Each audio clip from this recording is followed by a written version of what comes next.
पालनहार है मेरे महादेव, इस सृष्टि के रचयिता है मेरे महादेव, तो निश्चित ही वे हमें कभी गिरने नहीं दे सकते, कभी हारने नहीं दे सकते। और मुसीबतें तो सभी के जीवन में आती हैं, लेकिन मेरे महादेव उन सभी मुसीबतों से हमें पार लगाते हैं। और पूज्य गुरुदेव ने हम सभी को यही रास्ता बताया है कि महादेव की शरणागति में जाएंगे तो निश्चित ही हमारा जीवन सुधरेगा, निश्चित ही हमारा जीवन संवरेगा। और वैसे भी देखिए, इस सृष्टि के राजा हैं, तो अगर हम उनकी शरणागति ग्रहण करेंगे, प्राप्त करेंगे, तो निश्चित ही हम सभी का जीवन का उद्धार होगा। क्योंकि किसी ने बड़ा ही सुंदर कहा है, आपसे बेहतर इस जीवन को कोई निखार नहीं सकता, आपके रहते कोई कुछ बिगाड़ नहीं सकता। मुसीबतें, तकलीफें ये तो आती जाती रहती है, पर मेरे महादेव आपके रहते हम भक्तों पर परिंदा भी पर मार नहीं सकता। और यही मेरे महादेव की कृपा है कि अगर महादेव की भक्ति हम सभी ने करी है तो कोई परिंदा भी पर मार नहीं सकता।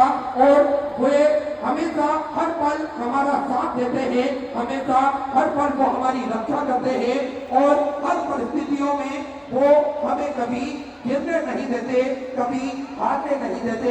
एक छोटी सी लघु कथा के माध्यम से हम सभी जानेंगे कि किस प्रकार से महादेव से हमारा रिश्ता है और किस प्रकार से उन्होंने हम सभी को पकड़ रखा है।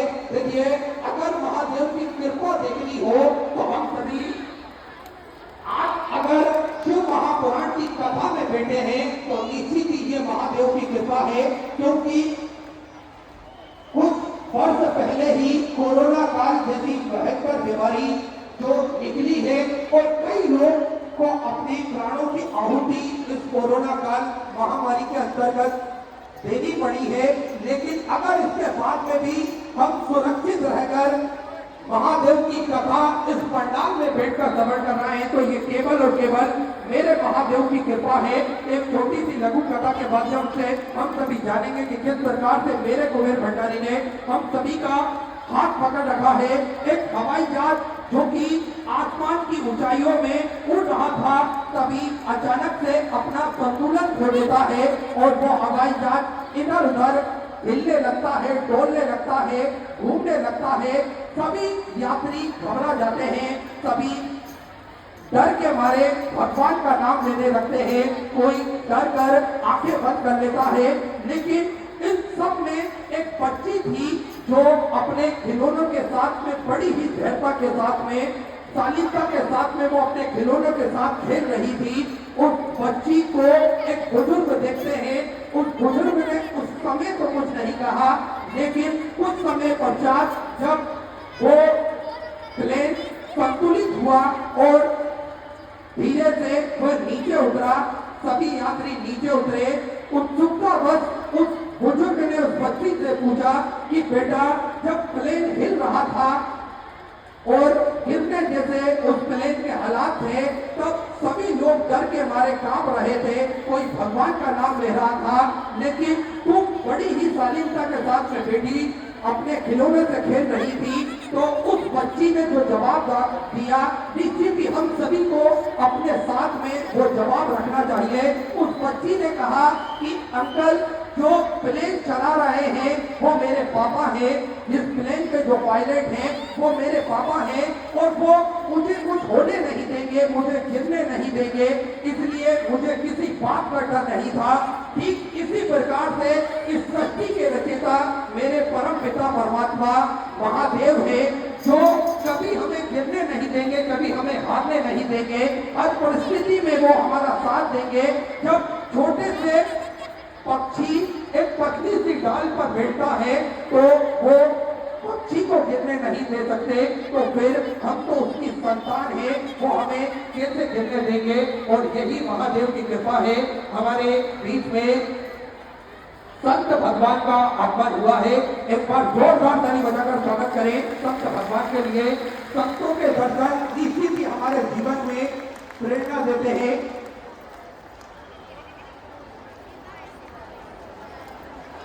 मेरे चंद्रमुनि ये महाराज श्री हमारे बीच में बता रहे हैं, और जोरदार ताली बजाकर स्वागत करें।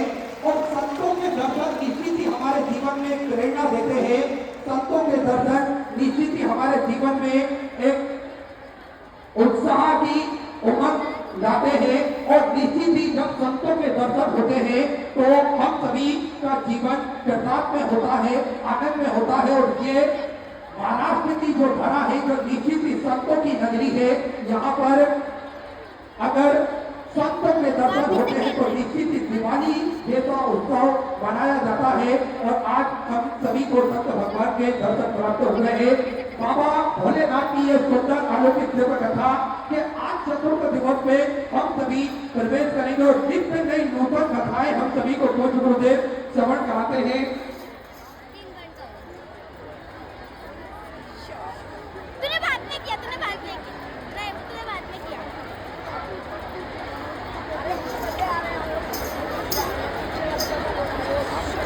सुंदर चतुर्थ दिवस की कथा में हम सभी प्रवेश करेंगे और बाबा भोलेनाथ की ये सुंदर कथा, नित्य नई नूतन कथाएं हम सभी को पूज्य गुरुदेव श्रवण कराते हैं। और हम सभी ने देखा है, देखिए मेरे महादेव के चरणों में आकर नसीब की बात नहीं की जाती, क्योंकि नसीब की बात मत करो, यहाँ नसीब की काया भी पलटती जाती है। नसीब की बात मत करो, यहाँ नसीब की काया भी पलटती जाती है। और लड़ाई अगर महादेव के भक्त की होती है तो मंजिल खुद चलकर आती है। ये मेरे महादेव की कृपा है। अगर जीवन में परिस्थितियां कुछ भी हो, मेरे महादेव का आशीर्वाद है। और पूज्य गुरुदेव ये जो हम सभी को बताया है, पूज्य गुरुदेव के कथा के अनुसार अगर हम चलेंगे, लोटा जल हम सभी ने महादेव के ऊपर चढ़ाया है तो निश्चित ही वो लड़ाई केवल महादेव की भक्त की नहीं होती है, वो लड़ाई स्वयं महादेव की हो जाती है। और महादेव स्वयं हम सभी को जीत दिलाते हैं। इसलिए हमेशा महादेव की कृपा के साए में ही हम सभी को अपना जीवन यापन करना चाहिए और महादेव की शरणागति हम सभी को हमेशा प्राप्त करते रहना चाहिए। बाबा भोलेनाथ की ये सुंदर अलौकिक दिव्य कथा हम सभी चतुर्थ दिवस की कथा में प्रवेश करते हुए आज पूज्य गुरुदेव का शुभ मंगल आगमन भी हो चुका है।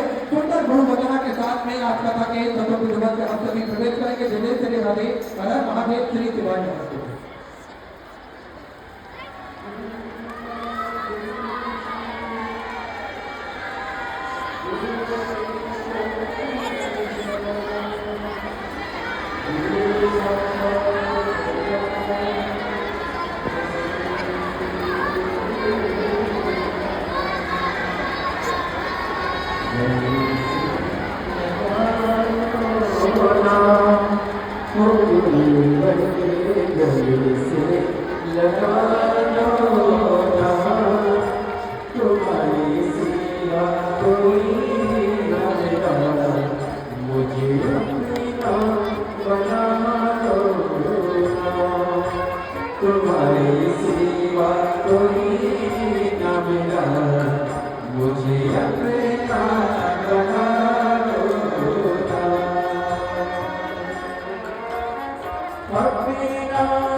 सभी भक्तों को हर महादेव का श्री शिवाय नमस्तुभ्यम। पूज्य गुरुदेव का आगमन हो चुका है। गुरुदेव व्यासपीठ पर वाचासी हो चुके हैं। आप सबकी तरफ